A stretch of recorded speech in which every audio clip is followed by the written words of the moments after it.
before this is completely wrapped up, what this survey is and where the land corners are exactly. And I hear what you're saying, but it just reminds me that we are in the decision-making process. I understand that. The decision-making process I- in my mind I goes to understand. the landowners and how they want it, How what we're gonna venues proceed they from want this to take point this forward. before. And I understand that. whether it's the same approach or something totally different, you know, as we talked early on in this process, there's more than one way to skin a cat, and you know, there's gotta be, we talked about what your attorney said and did, and all of those things. I guess, Tony, to your point, in those meetings, I distinctly remember, and I don't have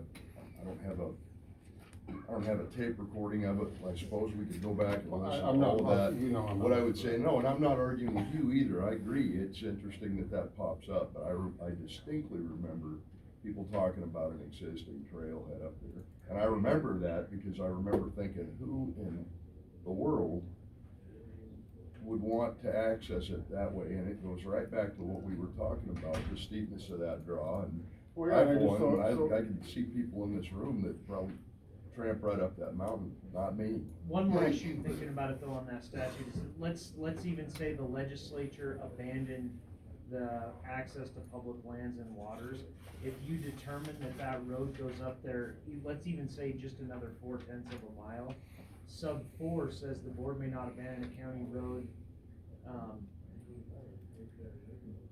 Services to. it says access private land if the access benefits two or more land, unless all the landowners agree. And I don't know how because that's one thing that I think the Forest Service came in saying, we're a landowner up there, we don't agree to the abandonment. So that may be another, you know, if the legislature was gonna take this on in this specific case, I don't know that would solve it completely without some clarification of the private and so forth. And then the last thing, I'll go away, I promise. The Supreme Court decision essentially affirmed the county commissioner's right to close this road. It affirmed their process. There was no litigation involving a county road. There was no evidence presented one way or another on a county road, only that the commissioners followed the correct process and that they had the right to make the decision they have. Technically, what happened, the district court affirmed what the county commissioners did, and then the Supreme Court affirmed the district court. That they had the right to make this decision. They That didn't they affirm had that they made the right decision, they said they had the right to make whatever decision they wanted to make. Or that they And followed they did correct in the right statutes manner, yes, in the right manner. That's what I. Right. based on the evidence that was presented. And so now that there's new evidence, is there any recourse for the commissioners to go back and appeal to the Supreme Court and say, we've got new We evidence? went around that like 4 times, and that is, we have an attorney's opinion that we can put can't on do board it. and everybody can read, cause that question's been asked like 6 times now. Part of and the same we can attorneys put it that up gave there and and put read the it, start and this is our county attorney's opinion on this recourse, or how we move forward. I'll find it. My question about the Supreme Court was only because, you know, I've read in the paper on more than one occasion that the Supreme Court has ruled on the Hughes Creek Road, when really they've ruled on your authority to do what you have done, your process. It's a And so I just was trying to distinct get difference. that, because words matter, and I was just trying to get that clear.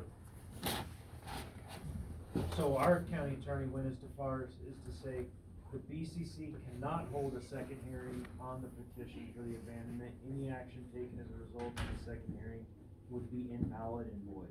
Right. No, I understand you. I'm So not, this was that step in doing that right thing, that first shot at trying to get, if there's information that we missed, get out there. right. And our attorney goes further to tell us how the landowners can get this back in front of us, but he basically said you can't.